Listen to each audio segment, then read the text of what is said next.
Tidak ada presiden Republik Indonesia. Saya terima kasih kepada pembantu-pembantu saya. Yang penting hasilnya.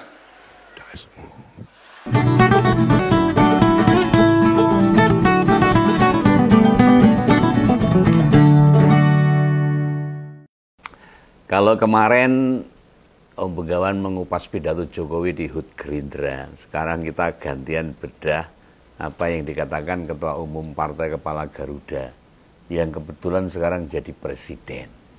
Loh, secara substansif, pidato presiden di hari lahir partainya itu malah jadi sebuah kabar buruk. Menurut saya loh, menurut Om Begawan. Sesuatu yang tidak layak dipertontonkan di muka publik, apalagi dipertontonkan, ditampilkan di depan rakyat Indonesia. Nah, malah secara subjektif, bisa Om Begawan bilang hanya 10 hingga 15 menit saja pidato presiden yang layak tayang, yang baik kita dengar. Lalu sebagian besar yang lain alias sisanya tidak layak untuk dicermati. Mengapa begitu? Lalu sebabnya tidak memberikan pembelajaran, tidak memberikan contoh teladan, atau membuka wawasan sama sekali tidak ada. Atau memberi pengetahuan tentang sesuatu yang selama ini yang tidak banyak diketahui rakyat, nggak ada. Yang baru ya soal Danantara. Itu. Danantara itu yang baru. Lainnya macam ajaan menghormati semua mantan presiden. Atau perkara beratnya beban pemerintah. Nah, bila dibilang rata mayoritas pidato presiden itu seputar menjawab kritikan-kritikan dari berbagai pihak itu yang mengarah pada dirinya. Nah, kritikan perkara apa? Ya, yang diatur Jokowi lah, Jokowi cawe-cawe, ya persoalan kabinet gemuk atau jumbo, ya program makan gratis, dan lain-lainnya lah. Lalu apa Om Begawan melihat tidak ada sisi baiknya? Ya tentu ada, namanya presiden. Sayangnya sisa positifnya itu minim, dikit sekali. Malah dari keseluruhan sambutan presiden yang paling bisa ditangkap itu perkara makian. Serius ini. Ini memprihatinkan. Apa ya? Prihatin dalam hati Om Begawan. Memprihatinkan bagi negara kita. Loh, bisa-bisanya Indonesia yang dikenal sebagai negara dengan keragaman budaya, kesantunan, ada tradisi adiluhung, warisan Nusantara yang pantas kita jaga. Tetapi presiden meninggalkan kesan yang mencederai bangsanya sendiri. Masa sih di panggung besar partai dalam acara ulang tahun partai, dihadiri kader dan simpatisan mungkin ribuan. Ada jajaran menteri, staf khusus, utusan khusus, kepala badan dan lembaga, terus ada ketua umum partai politik, tamu, penasihat khusus presiden, mantan presiden dan lainnya. Lah kok penak wae omongnya pakai kata dasmu. Saya terima kasih kepada pembantu-pembantu saya. Dasmu. Yang penting hasilnya. Dasmu. Kan itu saru kalau bahasa Jawanya itu. Tidak pantas diucapkan oleh seorang pemimpin. Apalagi pemimpin itu di wilayah Nusantara. Dan makian itu tidak hanya diucapkan sekali loh. Bahkan 3 kali. Loh, Begawan sebagai rakyat Indonesia merasa prihatin, sedih, grantes. Inikah pemimpin yang kita inginkan? Pemimpin yang dipilih oleh mayoritas rakyat Indonesia? Ya kalau memang banyak kritik yang ditujukan pada dirinya, ya buktikan atau jawab dengan karya, dengan program. Dengan kerja keras, bukan memaki dan mengkritik, lalu mengatakan, dasmu. Lalu merespon kritik dengan makian, itu memperlihatkan orang yang memaki memang tidak memiliki kapasitas dan kapabilitas dalam merespon tuduhan loh, atau sorotan pada dirinya. Dan yang lebih aneh lagi, dari ribuan atau belasan ribu orang yang hadir mendengar presiden memaki ndasmu itu, meski dengan berbisik, malah pada tertawa terbahak-bahak itu, termasuk diantaranya beberapa petinggi partai dan Jokowi. Mereka yang ngakak-ngakak itu orang-orang yang sejatinya tidak layak untuk berada di pemerintahan. Mau jadi apa bangsa ini di masa depan? Jika model pemimpinnya kayak gini semuanya. Begawan respect pada orang yang hadir saat mendengar pisuan itu, jangankan ngakak. Tersenyum aja tidak. Ya baru kali ini kita punya presiden yang tanpa sungkan serta nggak punya malu memaki di panggung resmi. Di acara partai besar dan disaksikan oleh petinggi maupun pejabat negara. Ya Begawan tidak bisa membayangkan di hadapan banyak orang serta ada ratusan kamera yang merekam itu. Prabowo belas tidak merasa pekewo, sungkan, apalagi malu buat mencaci.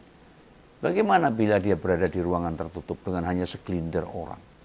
Atau sama sedikit para pembantu presiden. Ini anak buahnya salah, menterinya keliru atau bikin malu presiden. Muntabe Pak Prabowo kayak apa? Jujur saja kita jadi keinget dengan cerita yang katanya ada peristiwa cekik dan tampar. Usai rapat kabinet zaman Pak Jokowi. Lalu juga ada kejadian lempar HP waktu si pelempar itu ketemu para petinggi partai P3. Bagaimana kita tidak mempercayai kasak kusuk yang pernah kelewat di masa lalu. Lu beneran ini. Yang tak sampaikan itu halusinasi, karangan belaka. Atau ada niatan buat menjatuhkan presiden. Tidak sama sekali.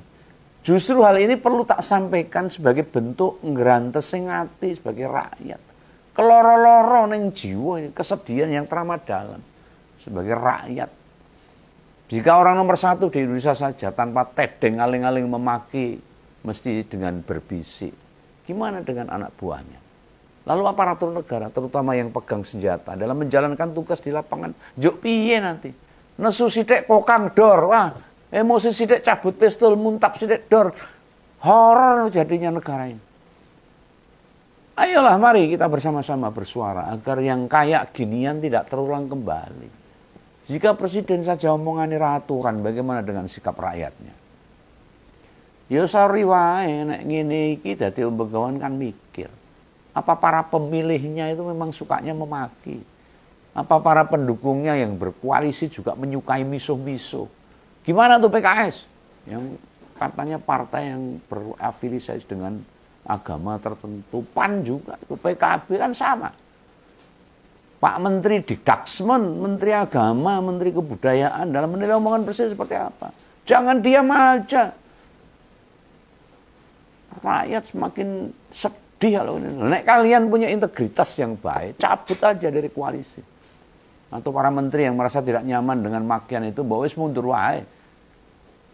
Memalukan, perilaku gak bener, gak pantas, menyalahi tata krama lah kok malah pada tertawa terpingkal-pingkal. Ini negara ini mau sedian apa. Nah sekarang itu zaman kemajuan teknologi serta arus informasi kencang banget loh. Kita masih miso-miso. Andai pidato pas miso dipotong, lantas disebar di platform medsos dan ditonton sama anak-anak. Bayangkan saja. Ngeri banget anak-anak sekolah. Udah saling mengumpat. Entah ke teman, ke tetangga, ke kawan sekolah. Atau misalnya seorang siswa SD nanya ke gurunya tentang apa maknanya ndasmu. Kira-kira apa jawabnya guru? Soalnya gini, kata ndasmu itu kan di bahasa jiwa. Oh bahasa jiwa, bahasa Jawa. Sehingga anak-anak yang tidak berbahasa Jawa tidak paham. Terus nanya, Bu guru ndasmu itu apa toh? Karena ndasmu itu kan bahasa Jawa itu. Atau kepalamu. Lalu kemudian mereka memaki ke orang yang lebih tua, termasuk orang tua atau guru. Ada respon yang mesti kita tunjukkan pada anak-anak. Mesti kandani kaya ngopo nek dia beralasan. Lah presidennya aja ngomong dasmu gak apa-apa. Malah pada tertawa tuh menteri-menterinya, termasuk Pak Jokowi itu. Masa aku gak boleh? Nah, gimana kalau gitu? Yang kayak gini kok sama Pak Jokowi disebut sebagai presiden dengan dukungan terkuat. Presiden dengan approval rating tertinggi. Tingkat kepuasan rakyat di atas 80%. Heran saya.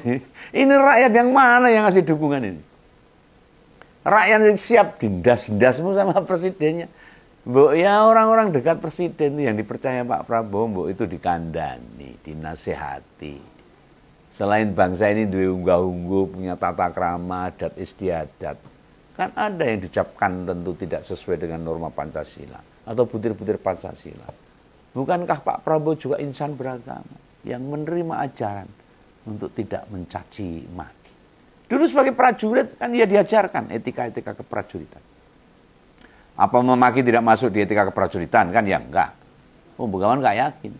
Menjawab kritik atau sorotan dari rakyat itu kan memang tidak gampang sebagai pemimpin. Nek enggak siap jadi presiden, sudah letakkan saja jabatannya. Kan rampung urusannya. Loh katanya ketua Gerindra itu suka baca. Sekolahnya dari luar negeri, pangkatnya sudah jenderal penuh alias bintang 4. Lah kalau cuma misah-misuh, gue lihat wong cul-culan kan jadi presiden, ya iso nek modele ngono itu. Jangan.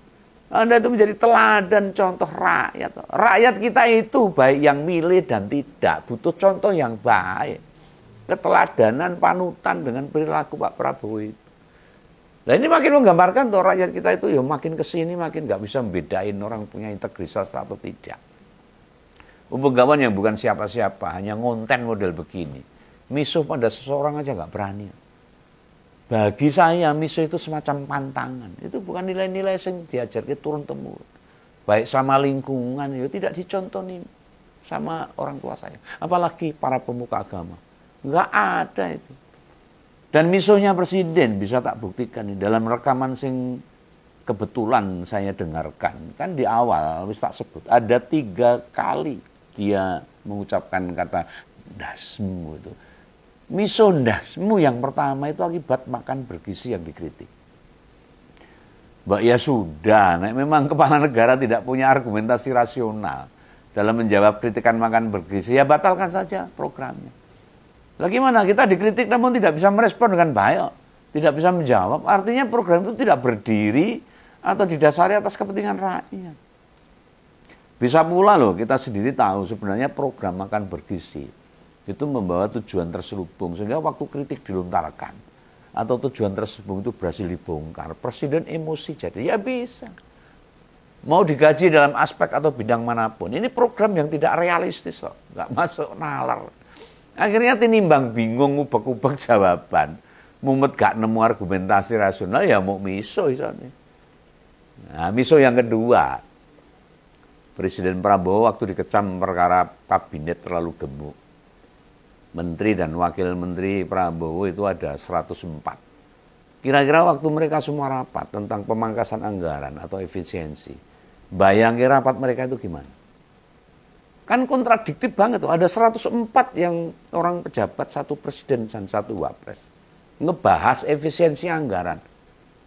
Nah, mau tinimbang mumet itu jumlahnya menterinya dikelongi separuh kan bisa toh. Itu langkah lebih jelas. Lah dikritik begitu malah nyebut dasmu kan kacau balau seperti ini. Di saat para hadirin tertawa, terbahak-bahak, terlihat ada Profesor Yusril, Pak Menhan Safri Samsudin dan Pak Wiranto serta Pak Budi Gunawan. Itu belas gak tertawa itu. Yang ketok ngekek itu malah Erlangga sama sebelah kanan Pak Wiranto itu siapa itu. Begawan berterima kasih.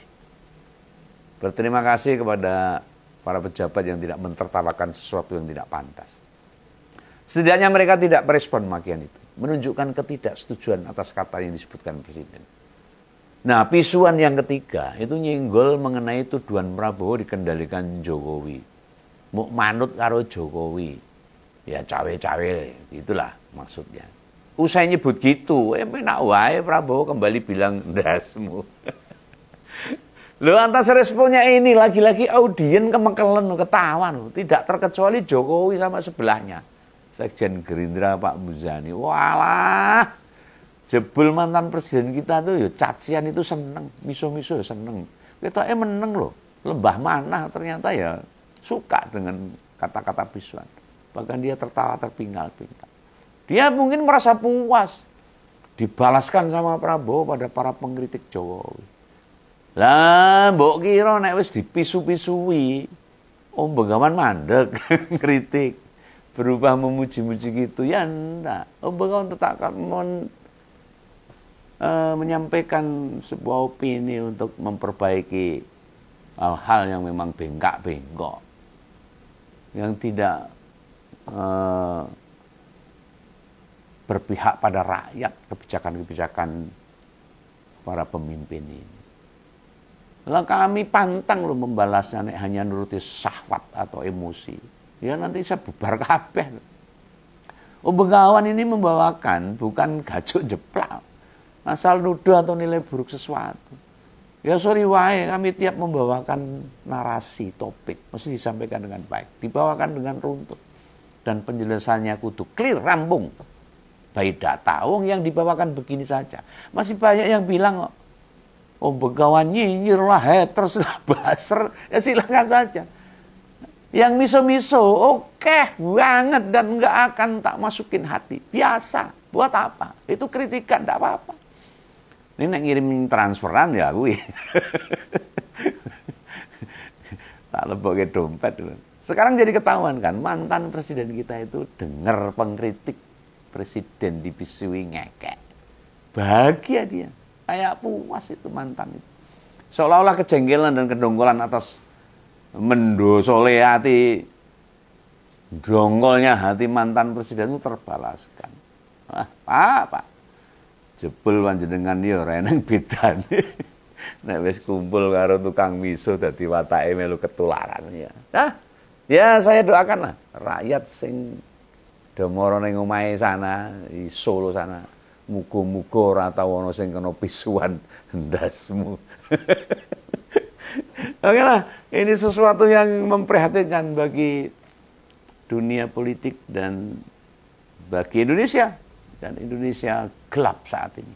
Mari kita bersama-sama untuk memperbaikinya. Salam begawan, salam mengompol. Jangan lupa subscribe. Dadah.